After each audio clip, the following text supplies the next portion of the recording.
Me llamo Susan Cain. Soy escritora y conferenciante. He escrito el libro El poder de los introvertidos en un mundo incapaz de callarse. Y ahora estoy trabajando en un nuevo libro sobre la alegría y la tristeza. La gente me pregunta a menudo cuál es la diferencia entre ser introvertido y ser tímido. La introversión tiene que ver con la predilección por estar en entornos tranquilos y apacibles.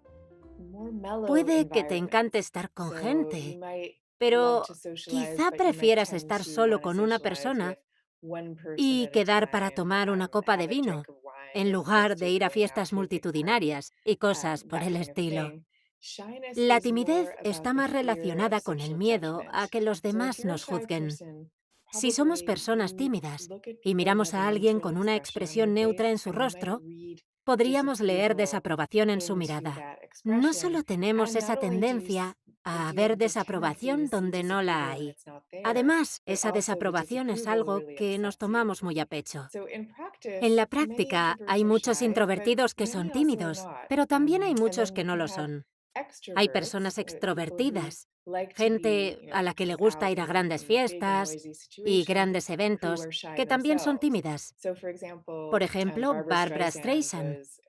Tenía una personalidad arrolladora y era muy extrovertida, pero era tan tímida que dejó de actuar durante una década por culpa del miedo escénico.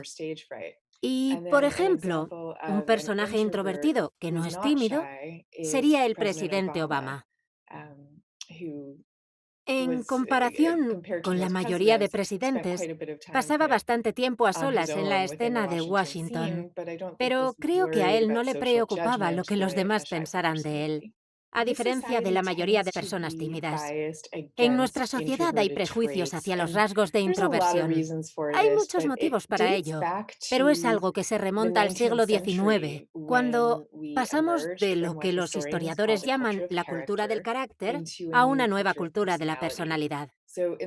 Durante la cultura del carácter, la gente vivía en pueblos pequeños, junto con otras personas. Todos se conocían y se juzgaban los unos a los otros, basándose en cómo eran por dentro. ¿Es buena persona? ¿Es honesta? ¿Se puede confiar en ella? Entonces, en el siglo XX, nos fuimos a vivir a la ciudad, con trabajos más corporativos, donde lo importante era saber venderse a uno mismo. De pronto, cualidades como tener gancho, ser carismático y simpático se volvieron importantes. Hoy en día, seguimos viviendo en la cultura de la personalidad, aunque yo diría que con ciertos matices, sobre todo gracias al auge de la tecnología, un ámbito en el que algunas de sus figuras más influyentes han sido personalidades claramente introvertidas. Seguramente nos vendrá a la cabeza Bill Gates. Creo que se está produciendo un gran cambio en nuestro modo de ver estos rasgos. En estos momentos vivimos en un mundo desequilibrado. Si pensamos en los rasgos de la personalidad como en una especie de yin y yang, lo que realmente necesitamos es equilibrio. Por un lado, se valoran rasgos como ser muy rápido, decidido y fuerte, que son rasgos maravillosos, pero que, por otro lado, deben convivir en equilibrio con otros rasgos muy distintos de los que todos podemos aprender. Las personas introvertidas aportan cualidades como la sensación de paz interior y tranquilidad.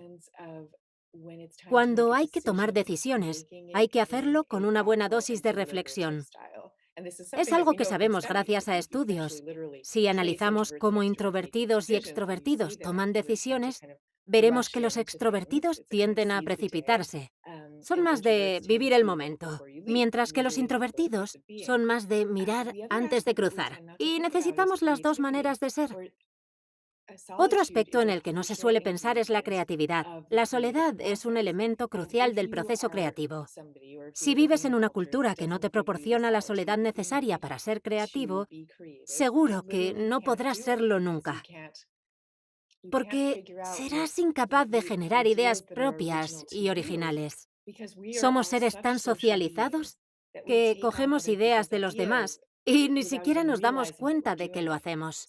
Si quieres tener ideas originales y tomar buenas decisiones, decisiones complejas desde el punto de vista moral, Es difícil hacerlo con personas a tu alrededor que te dan su opinión.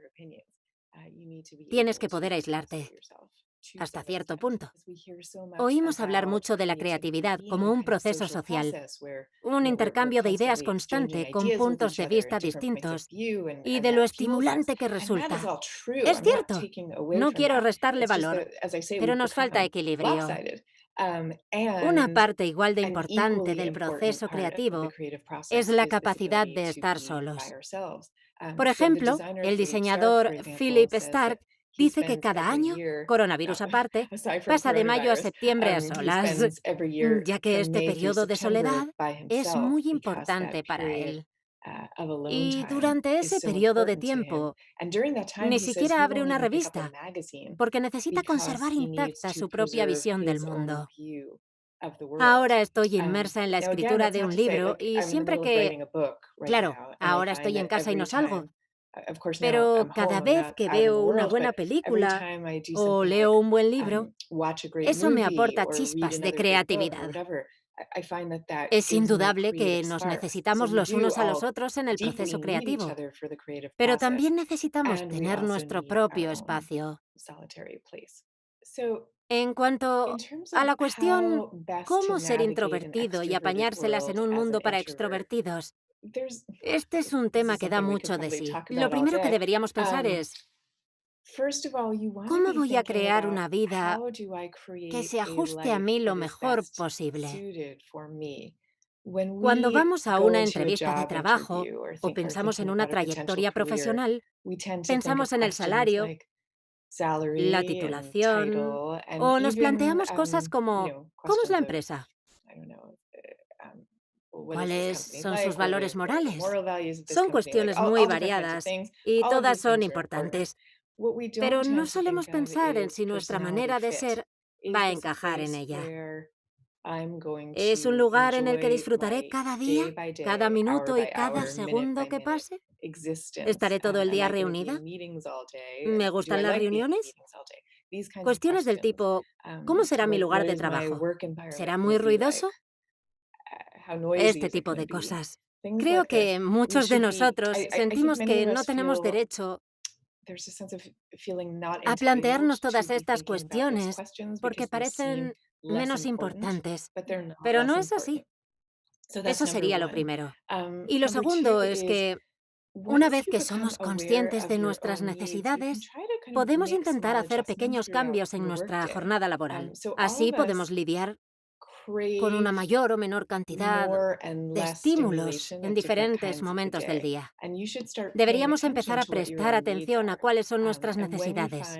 Y al descubrirlas, debemos intentar desconectar y rebajar la cantidad de estímulos.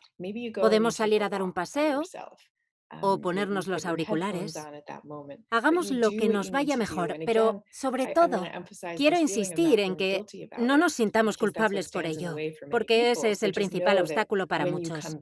Debemos saber que cuando regresemos de nuestro paseo solitario, aunque hayan sido solo 10 minutos, volveremos sintiéndonos más conectados con las personas que nos rodean y con nuestro trabajo. La escuela es un lugar para extrovertidos, por definición. Si pensamos en ello, estamos en la escuela desde primera hora de la mañana hasta media tarde. Pasamos el día en un espacio con 30 personas más, teniendo que demostrar nuestra valía, hasta cierto punto. Eso es un entorno para extrovertidos. Y eso sin entrar en cuestiones como los sesgos de los profesores y en los tipos de comportamientos que se premian o no.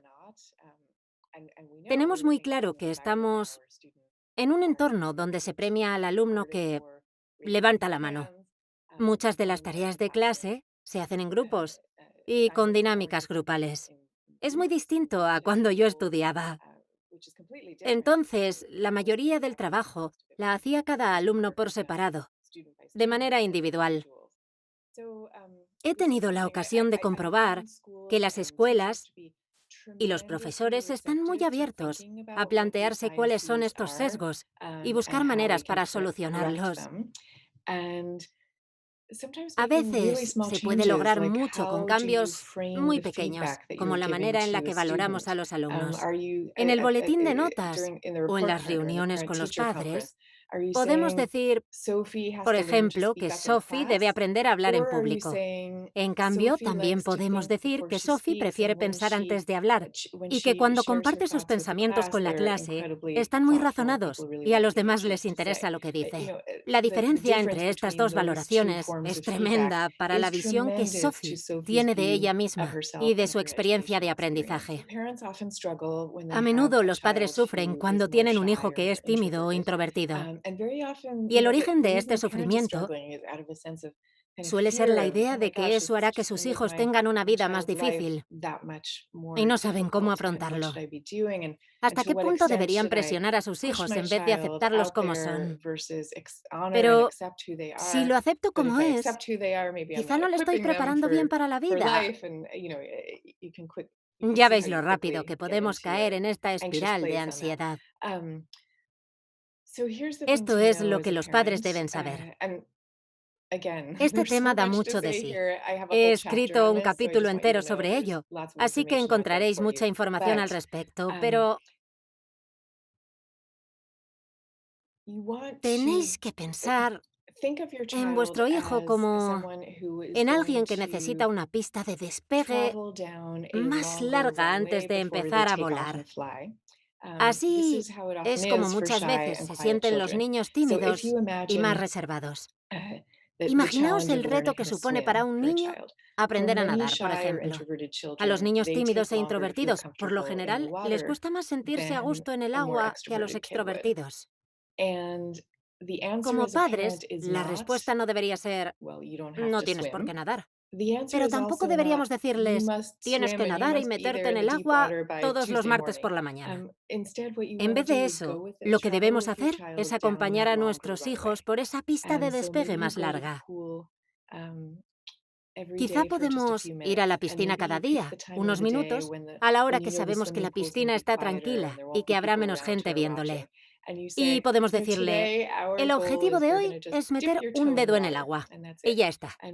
Y si el niño lo logra, podéis celebrarlo por todo lo alto e ir a tomar un helado. Y repetirlo y progresar poco a poco. Llegará un momento en el que ese niño nadará y le encantará nadar.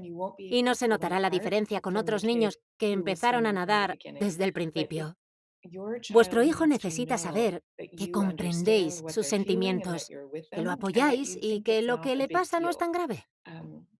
Si también sois personas tímidas, le podéis decir, a mí me pasa lo mismo cuando voy a fiestas. Me he sentido así toda la vida, es normal. Y esto es lo que hago cuando me siento así.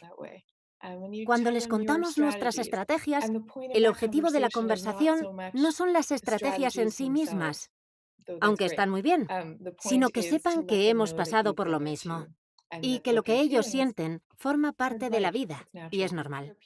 La gente da por sentado que el momento actual del coronavirus y el confinamiento son un sueño para un introvertido y un infierno para un extrovertido.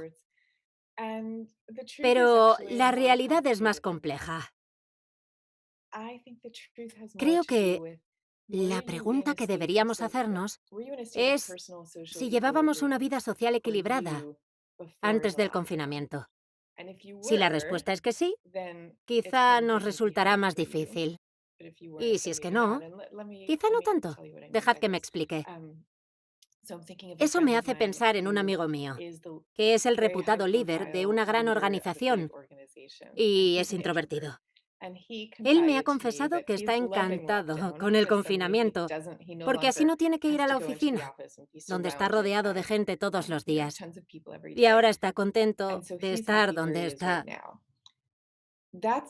Esta persona me dijo que antes no se sentía en equilibrio, pero que ahora sí. Si lo comparo con mi propia situación, yo ya me sentía en equilibrio antes del confinamiento. Iba todos los días a una cafetería preciosa, trabajaba en mi libro y tenía que viajar y hacer cosas que para mí eran un reto. Como introvertida que soy, pero me gustaba. Realmente he tenido que adaptarme al confinamiento, porque no estaba acostumbrada a tener que renunciar a estos pequeños placeres de la vida.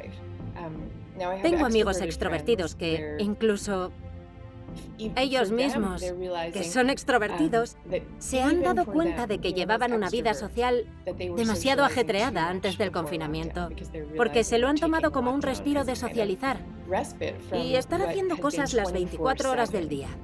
Pero también tengo amigos extrovertidos que lo están pasando mal.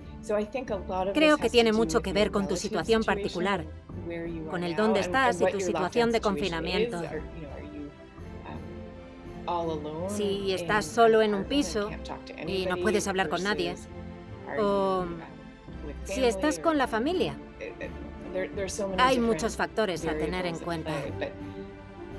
Me gustaría animaros a todos los que me escucháis a que aprovechéis este momento para preguntaros, ¿cómo era mi vida antes? ¿Llevaba una vida equilibrada o no? Cuando todo esto termine, ¿volveré al equilibrio o tendré que hacer cambios?